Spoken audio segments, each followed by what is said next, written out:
नित्यं शुद्धं गुणातीतं कंजपर्णसमोद्भवं सर्वशास्त्रार्थतत्त्वज्ञं सद्गुरु प्रणतोऽस्म्यहम् सद्गुरु प्रणतोऽस्म्यहम्।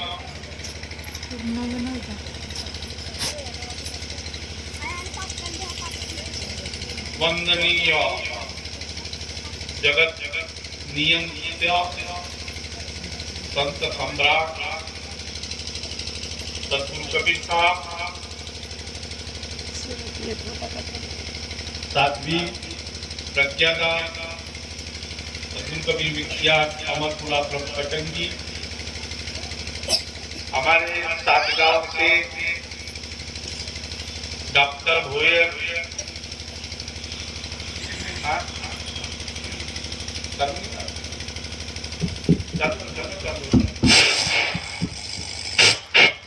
दोनों चालू है। डॉक्टर भोयर अरुण राव नागपुरे सातगांव,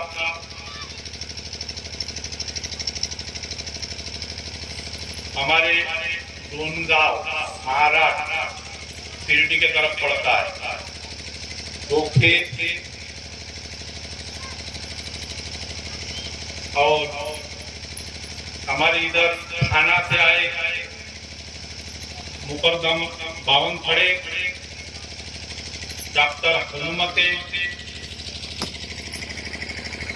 सुक्रम नागरिका और जो उनके साथ में आए हैं उन सबको जिंदा से राकेश कावरे और समस्त लिंगा के कबीरपंथी शिष्य समाज। इधर हमारे गोजरी से नीमन भाई मात्रे, सागन भाई पाचे, कृपाल पाचे, डोमाजी पाचे, सिंगोड़ी, वैसे हमारे भानेगांव से सदाराम ठाकरे, गणपत हेदरे, महेश थे और सारे जितनी भी आए कबीरपंथी समाज। और हमारे काली कला से मीराबाई बड़े उनका समस्त बड़े परिवार। वैसे ही हमारे टोला के दसाराम पाचे, नीला गोनी, आसाराम बड़ी, महिपाल मेंढे, शंकर मेंढे, समस्त मेंढे परिवार गायधनी आसोले। इधर हमारे बेनी के तरफ से हमारे मध्य प्रदेश में पड़ता है बेनी, सतौना, संतोष पाचे, तुलसी पाचे, निर्मला बाई, पंचेश्वर। इधर सिंह हमारे मुंडेसरा से मुद्राम सिंगम दूपे, धर्मराज सिंगम दूपे, हीरा लाल सिंगम दूपे, पोतन लाल सिंगम दूपे, वैसे श्रीराम पाचे, दिनेश पाचे, हरूप पाचे और बाह्य परिवार से लक्ष्मण पाचे, दयाराम पाचे और समस्त मुंडेसरा के कबीरपंथी शिष्य समाज। हमारे कटंगी के यशवंतलाल जामरे, मिश्रीलाल जामरे और समस्त जामरे परिवार, उमराज, उधर लोचन, छतेला और इधर हमारे सोलंकी और बाहर का इधर ये जो तारूटोला से सुभाष खैरवार परिवार, रामदास उनके तरफ से और हमारी जो कासा से आए हैं मनसाराम कासा निवासी, वैसे ही समस्त कासा के और जो भी जितनी भी लोग आए हैं बाहर से,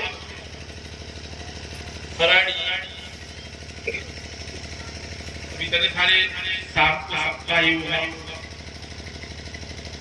तो आज आप लोग धरिवांती परिचित है, हमारा पूरा कबीर पंथी समाज इस सद्गुरु कबीर विज्ञान अमरपुर आश्रम की जो भी स्थापना हुई है, हमने स्थापना की है आज लगभग 22 साल हुए हैं और निरंतर 22 साल से यहाँ पर सत्संग का कार्यक्रम होता रहा। उसको थोड़ा संभाल के रखना, सिट्टी भी बजने देना पड़ा। 22 साल से सत्संग का आयोजन यहाँ किया जाता है और हमारे भारतीय समाज की एक सबसे बड़ी विशेषता है, खासियत है, जिन लोगों ने, भारत के जिन मनीषियों ने, विद्वानों ने, जिन संतों ने देश को गढ़ा है, देश को निर्माण किया है, देश को बनाया है, क्योंकि हमें बनाने के पीछे हाथ होता है, भूमिका होती है किसी की, महापुरुषों की। जैसे आज हमारे भारतीय समाज में कबीर साहब का सबसे बड़ा योगदान रहा है। एक प्रखर वक्ता थे, प्रखर विचारक थे वो, और मानव समाज का उन्होंने हित चाहा है, हित चिंतक थे वो, कि मानव समाज को किधर ले जाना है और किधर ले जाने से मानव समाज का विकास होगा, उत्थान होगा, और जिन बंधनों में, जिन दुखों में वो फंसा हुआ है उससे उसे छुड़ाने के जो प्रयास किए, तो वो किए क्रांतिकारी सब सद्गुरु कबीर साहब। बेहिचक उन्होंने आवाज उठाई है हमारे लिए, आपके लिए। वो किसी का डर या भय नहीं रखते अपने दिल के अंदर। डर भय रखेगा तो अपने विचारों को प्रकट ही नहीं कर पाएगा, दब जाता है व्यक्ति। और कबीर साहब के अंदर वो डर नहीं था, निर्भय थे, निर्भीक थे, और जो निर्भीक शब्द होता है वही देश का हित करता है, हमारा आपका हित सोचता है। क्योंकि वो अच्छा भी जानते हैं कि मानव समाज एक भटका हुआ प्राणी है, भूल गया है अपने आप को, स्वयं को, कि मैं कौन हूं, नहीं जानते हैं। और पक्का निश्चित है कि हम भटके हुए, भूले हुए हैं। तो क्या से भटके हुए? स्वयं से भटके हुए। स्वयं को नहीं जानते हैं हम कि स्वयं में हम वास्तव में हम कौन है, क्या है। ये जो आपको एक सुंदर शरीर जो परमात्मा ने, प्रभु ने, मालिक ने दिया है, तो दिया है तो क्या उन्होंने भी भेजा है, शरीर दिया है तो कुछ करने के लिए दिया है। माँ बाप जब बेटा या बेटी होती है तो बेटे बेटी के प्रति उसका ये होता है, कुछ निर्देश होता, चाहत होती है कि मेरा बेटा ऐसा बने कि परिवार का विकास, गांव का विकास, समाज का विकास, साथ साथ देश का भी विकास करे। माँ के, हर माँ के दिल में होती है अपने बेटे या बेटी के प्रति चाहत होती है। कोई माँ ऐसी चाहती होगी कि मेरा बेटा खराब निकले, मेरा बेटा राम न बन करके रावण बने, मेरा बेटा अर्जुन न बन करके दुर्योधन बने, कृष्ण न बन करके कर्ण बने, कंस बने। ऐसा कोई चाहती, कोई माँ या कोई बाप नहीं चाहती, चाहते नहीं है, अच्छा बनाना चाहते हैं। और वो माँ के दिल में होती है ये विचार, उस पिता के दिल में होते हैं जिन्होंने उन्हें जन्म दिया।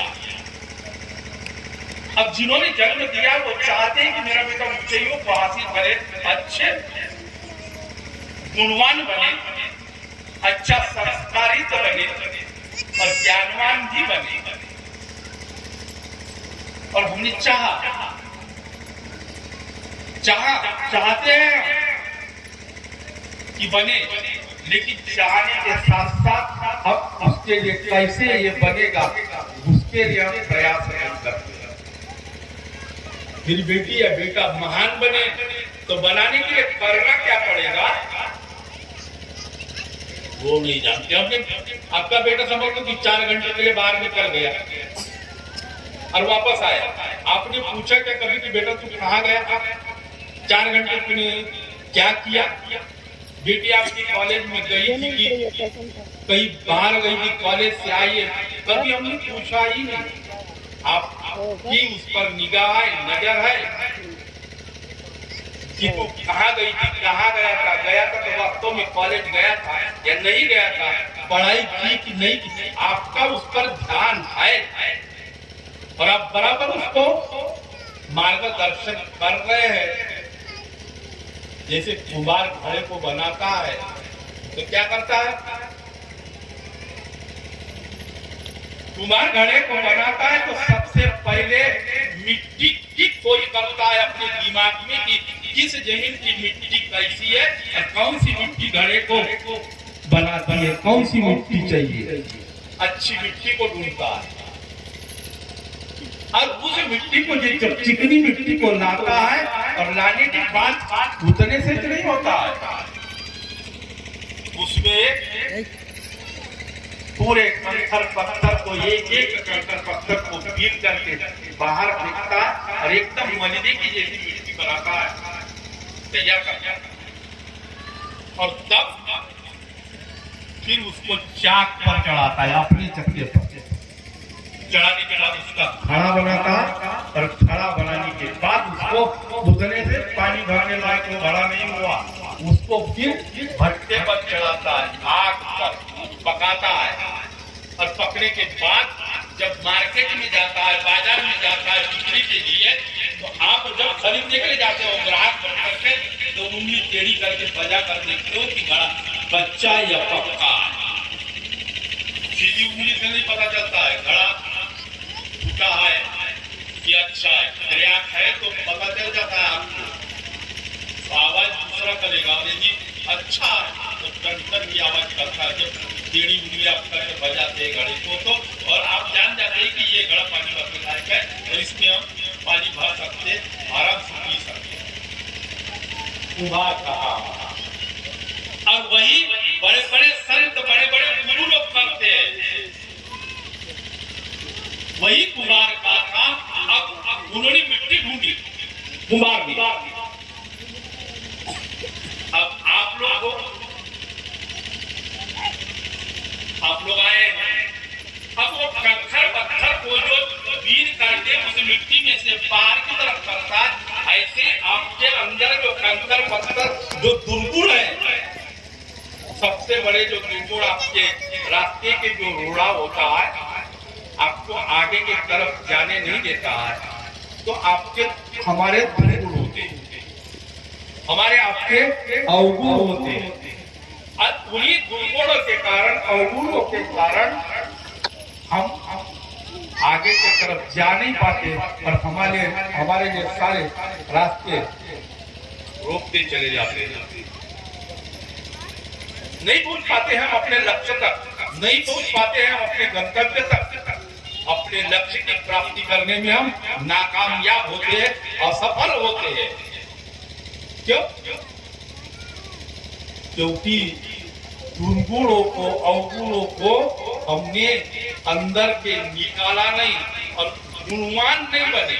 और वो ऐसे ये जो बड़े बड़े सत्संग हमारे भारतीय मनीषियों ने जो सत्संगों का आयोजन किया है, तो केवल मानव समाज को एक उद्देश्य था उनका कि मानव समाज को एक सही दिशा मिले, सही मार्ग मिले, सही मार्ग मिले। क्योंकि मार्ग एक मार्ग जाता है बाहर की तरफ और एक मार्ग जाता है स्वयं के अंदर, अपने आप में, स्वयं में। और बाहर के रास्तों को, मार्गों को तो आप जानते हैं, आप उससे परिचित है। यहाँ से रोड सीधा बोधिया जाता है, लांजी जाता है, बालाघाट जाता है, सिंगापुर जाता है, चारों तरफ की रोडों को हम जानते हैं, रास्तों को जानते हैं। लेकिन अंदर के मार्गों को, अंदर के रास्तों को सीटी मत करिए, आवाज थोड़ा क्लोज रखिए। लेकिन अंदर के मार्ग जानते हैं क्या है? नहीं जानते। लेकिन कोई कोई ऐसे संतों में भी कोई ऐसे महापुरुष होते जो अंदर के भी मार्गों को जानते हैं कि कौन से मार्गों को से हम जाएंगे तो अंतिम हमारे जीवन के लक्ष्य को हम हासिल करेंगे। वो परिपक्व होते हैं अंदर से। डॉक्टर रोगों के परिपक्व होते, एमबीबीएस डॉक्टर आपके शारीरिक बीमारियों को दूर करते हैं। लेकिन यह सत्संग एक ऐसा होता है जो हमारी सारी जीवन की जो भी समस्या है, जो भी समस्या, हमने कहा ये कोई समस्या नहीं, जो भी समस्या हो उन सारी समस्याओं का निराकरण होता है, सारी समस्याओं का अंत होता है, सारे समस्याओं का विनाश होता है, नाश होता है, तो वो सत्संग में आने के उपरांत होता है। सत्संग शब्द जो है दो शब्दों से बना हुआ है, एक संग और एक सत शब्द। जब हम उसका विच्छेद करते हैं तो सत और संग, ये दो शब्द है, दोनों का हमने संधि कर दी, जोड़ दिया तो बन गया संधि युक्त शब्द सत्संग। अब संग और ये दूसरा सत शब्द है और एक संग शब्द है। अब संग शब्द जो है सत्य के साथ में जोड़ने से सत्संग काल आया।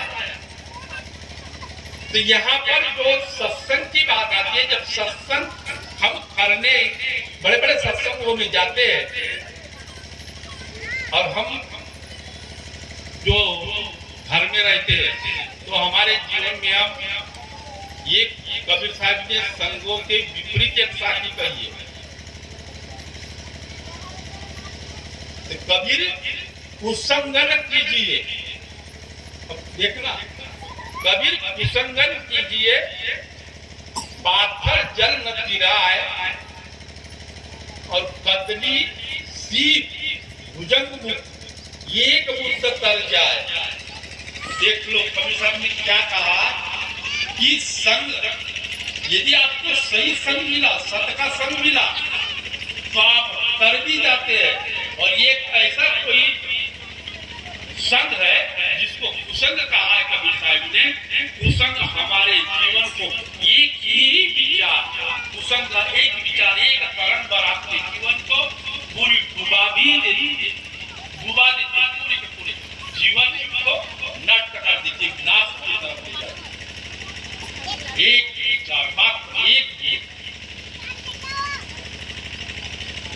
अब इसलिए उन्होंने वो कहा कि कभी कुसंग न कीजिए। और कुसंग का मतलब खराब संगत, कोई भी हो, किसी भी खराब संगत में कोई व्यक्ति पड़ गया, चाहे वो शराब की हो, चाहे किसी कुएं की हो, चाहे की हो, कुसंग हो, और कुसंग में पड़ गया तो जीव विनाश की तरफ जाता है, पतन की तरफ जाता है, उत्थान या विकास की तरफ कभी नहीं जाता, मोक्ष को प्राप्त नहीं कर पाता, बंधन में उलझता चला जाता है। एक साथी उन्होंने कहा कि हमें तन मिला, मानव शरीर मिला है, और ये किसकी देन है? उस प्रकृति की देन है, उस परमात्मा की देन है जो हमें ये शरीर प्राप्त हुआ, इतना सुंदर, इतना उत्तम, इतना अच्छा तो मिला है। तो इसलिए मिला होगा, इसलिए उन्होंने परमात्मा ने दिया होगा, कर्म करने के लिए भेजा है आपको यहाँ पर धरती पर। जा 100 साल की आपको उम्र भी दे दी है कि 100 साल आप राज करना। अब यहाँ पर जब हम आते हैं और मानव शरीर हमने प्राप्त किया, तो करने के बाद हम जन्म लेते और जन्म लेने के बाद पूरे भटक जाते हैं, भूल जाते हैं और स्वयं से दूर होते चले जाते हैं, अपने आप से दूर होते चले जाते हैं। हमारी सारी मानसिकता, मनोवृत्ति बाहर की तरफ होती है, बहिर्मुख होती है, अंतर्मुख होती ही नहीं। आप अंतर्मुख नहीं होता, कोई व्यक्ति होता ही नहीं। जो होगा तो बहिर्मुख। आप सुबह से शाम तक देखते हैं तो बाहर का देखते, अपने बेटी को देखते, बेटे को देखते, बहू को देखते हो, अड़ोसी पड़ोसी को देखते, गांव को देखते। कभी स्वयं को देखा है क्या? कभी अपने आप में आपकी सूरत, जो आपकी नजरिया अंदर में उतारी क्या? अंदर में हमने अपनी डुबकी लगाई क्या? कभी आंख से देखने का प्रयास किया कि वास्तव में हमारे अंदर में भी कुछ है? कभी नहीं। बाहर देखा है, जो भी देखा है बाहर देखा है, और बाहर की तरफ ही हम आंखों की रोशनी का प्रयोग करते, इस्तेमाल करते, बाहर देखते, अंदर नहीं देखते। अंदर में भी हमारे क्या है, क्या क्या उस प्रकृति ने भर दिया है। और सबसे उत्तम शरीर हमें मिला है, तो आज मिला है, आपके पास में है, और इसमें आप चाहे जो भी करें, अच्छे या बुरे। तो हम कान दिए, उस प्रभु ने आपको आंख दी, साथ साथ में कान दिए शब्दों को सुनने के लिए। शब्दों को आप देख पाते हैं क्या? नहीं देख पाते, शब्द दिखाई नहीं देते। आप बोलते हैं, हम बोलते हैं, तब आप सुनते हैं, लेकिन सुनते हो तो आपने देखा है कि आंख से ये शब्द बोल रहा है तो मैं देख लूं, या इस शब्द को, आवाज को पकड़ लूं? नहीं पकड़ सकते। आवाज पकड़ने की चीज नहीं, हाथ से नहीं पकड़ सकते। सिर्फ आपकी श्रवणेंद्रिय जो है, जो कान है, वो पकड़ेगा, वो टच करता, और आपकी चेतना पर जाकर के अनुभव कराता है कि कोई बोला है। और एक बार हम अकेले बोल रहे, लेकिन यहाँ जितने भी व्यक्ति एक बार में उस आवाज को कवर कर रहे हैं, ये नहीं कि उसके पास जाने के लिए टाइम लग रहा है मेरे आवाज को, या आपके पास। सबके पास चौतरफा लाखों की जीवो, लेकिन एक व्यक्ति बोल रहा तो लाखों उसे सुन रहे एक ही समय में, लेकिन दिखाई नहीं दे रहा है कि आवाज जा रहा है, तो हमारे कान में प्रवेश कर रहा है, काम हमारे मन के अंदर प्रवेश कर रहा है। तो ये पूरा शरीर जो है सारी ग्रहण करता है बाहर के चीजों को, शक्तियों को, लेकिन स्वयं के अंदर में हम क्या, इतने बड़े बड़े महापुरुष जगाने के लिए आए हैं। उन्होंने जो शरीर प्राप्त किया, कबीर साहब जैसे क्रांतिकारी संतों ने तो पूरे दुनिया को, पूरे विश्व को जगाया है, जागृत किया है कि कहाँ सो रहे हो, तुम्हारी 50 साल की उम्र तो बीत गई, बाकी कितनी है, कितने साल के लिए तुम हो यहाँ पर? 50 साल की उम्र आपकी हो गई है, तो समझ लो कि 50 साल आपके चले गए, नीचे मर गए हो आप। बहुत शरीर आपका पहले की अपेक्षा कमजोर भी हो गया है। 50 साल की उम्र में इधर ढलता सूरज होता है, जैसे ढलते हुए सूरज की जो धूप होती है, वहां से पहुंचने के लिए बहुत वक्त लगता है, समय लगता है। और 12 बजे की सीधी किरण पहुंचती है हमारे यहाँ तक, पृथ्वी पर सीधी पहुंचती है, इसलिए उसमें ज्यादा अग्नि होती है, ज्यादा तेज होती है। 12 बजे के धूप में हम बाहर में बैठ नहीं सकते। ऐसी जवानी होती है, युवावस्था होती है। तो हमें जो ये तन मिला है, तो कबीर साहब ने उसको बार बार कहा कि मानव तन दुर्लभ है। ये तन आपको मिला है, शरीर मिला है, ये काया मिली है, तो इसका सदुपयोग करो। केवल खाने के लिए, पीने के लिए, कपड़ों को पहनने के लिए, या बाल बच्चों को संभालने के लिए, इतने ही तक नहीं। इसके अलावा भी कुछ करने के लिए आपको शरीर प्राप्त हुआ है, चाहे वो किसी का भी शरीर।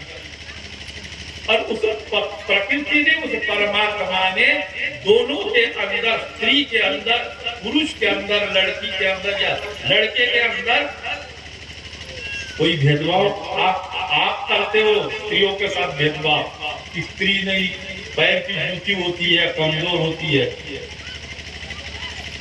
लड़कियों को नहीं पढ़ाना चाहिए, पहले थी मानसिकता। लेकिन आज दोनों को 50-50% सरकार ने आरक्षण दे दिया, 50 आधा कर दिया। यानी प्रकृति ने भी कोई कमी नहीं की दोनों के लिए, दोनों में समानता के गुण बने हैं। पुरुष के भी उतरे तो प्रकृति के लिए, परमात्मा के लिए स्त्री भी उतरी, नारी भी उतरी, गुण दोनों में भी। जो भी आप करना चाहे, जो भी आप हासिल करना चाहे, या स्त्री हो या पुरुष हो, कर सकता है। चाहे आज आप देख लो, पहले की स्त्रियां ड्राइवर नहीं बनती थी, ड्राइवर नहीं करती है, पायलट बनती है, बड़े बड़े पदों पर जा रहे हैं, बड़े बड़े पदों पर, यहाँ तक के प्रधानमंत्री भी देश की बनती है। कोई जरूरी नहीं है। और लड़की के ही परसेंटेज ज्यादा दिखाई देते हैं लड़कों की अपेक्षा। कभी कौन सी बुद्धि की भी कमी नहीं, ज्ञान की भी कमी नहीं। प्रकृति ने कोई भेदभाव नहीं किया दोनों के साथ में, पुरुष के साथ में या स्त्री के साथ में, पुरुष प्रधान या स्त्री प्रधान, दोनों को समान रूप से। तो दोनों को भी चीजें हासिल करने का, प्राप्त करने का, ऊंचाई तक पहुंचने का एक मौका दिया है कि जा तो ऐसा बन के आना कि तुम्हें अंत में शरीर छोड़ते समय रोने की जरूरत नहीं पड़े, हंसते हंसते हुए शरीर छोड़ो।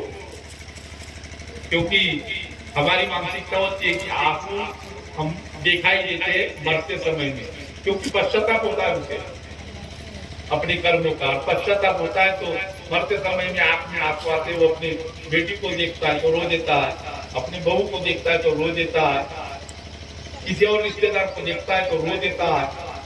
क्यों? रोने की क्या जरूरत? ऐसे रोना ही नहीं पड़ेगा। कर्म करके ऊंचे चले जाओगे तो आप हंसते हुए अपने शरीर को जोड़ोगे, हंसते हुए ही अच्छा है, रोते हुए जाना गलत। तो इसलिए हम आग लगने के पहले ही कुआं खोद के रखे तो पानी आग बुझाने को मिल जाएगा। ऐसी आज हम समझ जाते हैं। तो उसके लिए सबसे पहला हमारे अंदर जो एक होता है, हम कहीं जाते हैं, किसी तीर्थ स्थान में जाते हैं, कोई लोग बहुत से सारे मंदिरों में जाते हैं, तो कैसे जाते हो आप? एक नम्रता धारण करके, और एक हमारे अंदर का एक ऐसा गुण है जो हमारे पूरे रास्तों को रोकता, क्योंकि हमारे अंदर के गुण या अवगुणों के कारण हम थोड़ा सा भटकते हैं।